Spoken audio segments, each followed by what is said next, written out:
one team that's really hasn't gone under the radar, so to speak, but people have only really started been talking about them last week or two.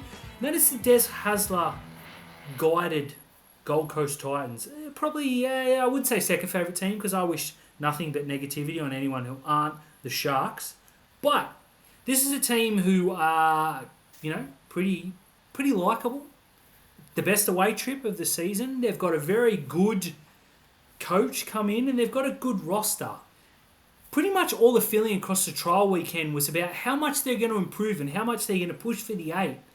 What are your thoughts on the Gold Coast Titans in 2024? They're crap. It's as simple as that. Like, do they have a good roster? Because last year they were dreadful, and I don't know any big name signings that they picked up, and they definitely haven't picked up a halfback. Now, I'm going to say that I don't follow the Titans nearly as good as you do, and my favourite pastime to do is to troll you about AJ Brimson because I know he's one of your favourite players, and I laughed when he dropped the ball, and then he, 2 sets later he ran the length of the field and scored a try, right? But joke was on you because they were getting beat by 30.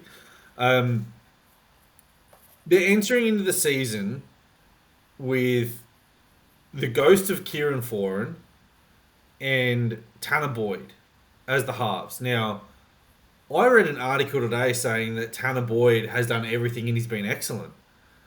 Unless I watched a different game from last week, his kicking was dreadful. He's as slow as a wet Wednesday, and his decision making was awful. I know there were big raps on him when he was a kid, and the Broncos were really disappointed when they lost him. Blah blah blah, whatever. I haven't seen anything from it. As I said, the ghost of Kieran Foran. This guy is getting older and more brittle, and they've got a young kid whose name's eluding me at the moment, who looks like a pretty decent prospect in the halves, but they let Toby Sexton go to keep Tanner Boyd. They've got 2 serviceable number 9s in Sam Ferrells and Chris Randall that don't thrill you with any bit of excitement whatsoever. They got that young Kinney who was filling in for fullback until Jaden Campbell comes. And this is a club that still doesn't know what to do with AJ Brimson.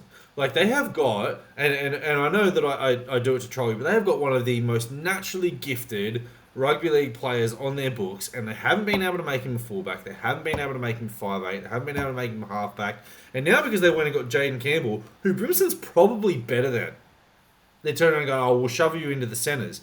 Now, what's like the thing for Brimson is he's okay, but he's going to get dwarfed by some of the biggest centres in the country, and then they're just going to shift him again. So I know people are saying, Des Hasler once upon a time was a really good coach. Des Hasler won a premiership like 12 years ago and hasn't been close. Definitely didn't get close with Manly and took an underachieving Bulldogs team in 2014 that got flogged and capitulated a minor premiership in 2012. Other than that, you're just hearing bad news after bad news about Des Hasler. I don't think it's going to be the saviour signing they think it is. This is going to be another season where they're waiting for Tino to run forward and David Feeder to do something brilliant and some individual brilliance, but you're not talking about a good team here. I don't know if they'll be bottom 4 because there are some pretty ordinary teams, but I don't think they're going to be pushing for the top 8 at all. And Warren Smith was saying in commentary that the expectation is that this team is going to be a top 8. If anybody expects the Gold Coast Titans to get in the top 8 this year, apart from Gold Coast fans, going to be disappointed. Well, that was what I was after. I was very much fishing for that. I don't disagree with a lot of what you said. Now, I've taken the Gold Coast on, mainly through jokes, but I am a big fan of AJ Brimson. I love David Fafita. I love Tino. I just like the way they play. Plus, I love the Gold Coast. I love being up there. In terms of player quality, they've got AJ Brimson. I don't care where you put him. Mo Fotuaika is an Origin prop. Tino is an Origin and international prop or lock. David Fafita is the best second rower in the game on his day. Last year he was fantastic. Clearly the best second rower in the competition. It's not even close. Bo Fermor's back. They've got some young kids out wide, in Fafita and Khan Pereira. Jaden Campbell is very, very good. He's very small though. AJ Brimson is undoubtedly their best fullback. He's probably their best half, but they just can't find a spot for him. Saying, hey, go play centre. I 100% agree it's a stopgap option. As soon as someone gets injured, he's going to go back wherever. I would say to Brimson, where do you want to play? What's your best position? Okay, that's where you are. Everyone work around. Unfortunately, I agree with you with the halves because I tweeted over the weekend, or X, or whatever you call it now.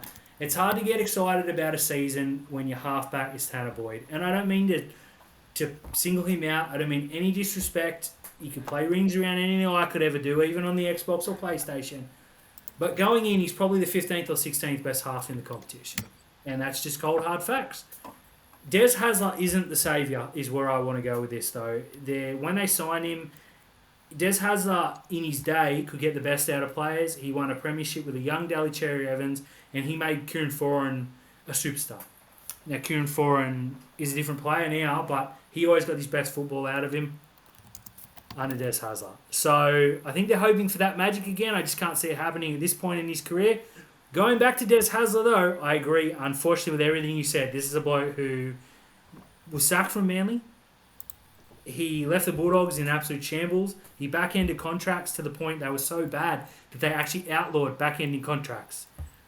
I'm not excited about the Titans' future. I very much agree they won't make the 8. They're not going to be in the bottom 4. They're way too good for that. But anything other than probably mid-range, just a little bit high this season. Now, just going there with AJ Brimson, right? On the weekend, he played right centre. So, I've looked up AJ Brimson, 181 centimetres and 89 kilos, right? I would be willing to bet that when they weighed him, he had cement shoes on. If he's 89 kilos, I'm a supermodel. Let's just leave it at that, right? I picked a couple of left centres, people who I think will be playing left centre this year from other clubs, just to, he's 181 centimetres. I don't even think he's that tall. Just to, comparatively, in terms of the weight. So I picked the right centres that he'll be marking, right? Started with our own CSC for Talakai. Same height, he gives up 11 kilos to Talakai. Next centre I thought of, who is a left centre for their respective team, is Bradman Best. Same height, giving up 15 kilos. I then picked Joseph Swahili. 15 centimetres shorter and about 20 kilos lighter. 10 kilos lighter. 10 kilos lighter, they've got him down. No way. And then the last one is Bronson Zeri. I just thought, you know what? Let's just get Bronson Zeri up. And again, he's 10 centimetres shorter and 13 kilos lighter. I think once he gets trampled a few times, like he's going to have the footwork to beat them, but once he gets trampled a couple of times and teams work out how we can go give it to our big guys to just literally power over the top of him, I think that experiment's going to cut short pretty quickly. And then again, they're going to have this fantastic football that they're not going to know what to do with. And I just think the best thing that AJ Brimson could have done for his career was leave the Gold Coast a few years ago. I don't know when he's off contract, but I think he should leave when his contract is up.